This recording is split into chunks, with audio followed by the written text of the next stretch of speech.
श्री साईबाबा संस्थान विश्वस्त व्यवस्था शिर्डीच्या वतीनं नाताळ सुट्टी, सरत्या वर्षाला निरोप व नवीन वर्षाचं स्वागतानिमित्त आयोजित करण्यात आलेल्या शिर्डी महोत्सवाच्या दिनांक 25 डिसेंबर 2024 ते दिनांक 2 जानेवारी 2025 या कालावधीत सुमारे 8 लाखांहून अधिक साई भक्तांनी श्री साईबाबांच्या समाधीचं दर्शन घेतलंय।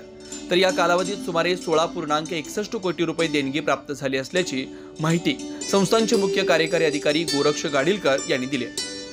श्री गाडीलकर म्हणाले, नाताळ सुट्टी, चालू वर्षाला निरोप व नवीन वर्षाच्या स्वागतानिमित्त दिनांक 25 डिसेंबर 2024 ते दिनांक 2 जानेवारी 2025 या काळात दानपेटीतून 6,12,91,875 रुपये देणगी, काउंटरद्वारे 3,22,27,508 रुपये, PRO सशुल्क पासद्वारे 1,96,44,200 रुपये, डेबिट क्रेडिट कार्ड, ऑनलाईन देणगी, चेक, DD व मनी ऑर्डरद्वारे 4,65,73,698 रुपये अशी एकूण 15,97,37,281 रुपये देणगी रोख स्वरूपात प्राप्त झाली आहे।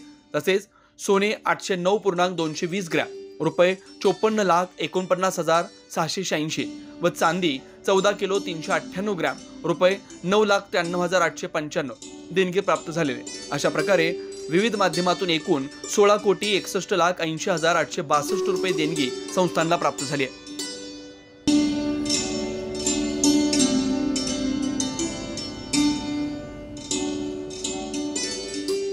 नाताळच्या सुट्टीपासून तर 9 वर्षाच्या सुरुवातीपर्यंत म्हणजे जवळपास 9 दिवसामध्ये 8 लाख भाविकांनी साईबाबांचं दर्शन घेतलं। बाबांचं दर्शन घेतल्यानंतर मोठ्या प्रमाणावर साई भक्त जे बाबांच्या झोळीमध्ये दान टाकतात। या कालावधीमध्ये जवळपास 16,61,00,000 दान जे आहे ते प्राप्त झालेलं आहे। त्यामध्ये प्रामुख्याने दक्षिणापेटीमध्ये 6,12,00,000, देणगी काउंटरवर 3,22,00,000 आणि ऑनलाईन डोनेशनमध्ये जे आहे ते 4,65,00,000 दान प्राप्त झालेले आहे। आरती पासच्या माध्यमातून 1,96,00,000ची रिसिप्ट प्राप्त झालेली आहे।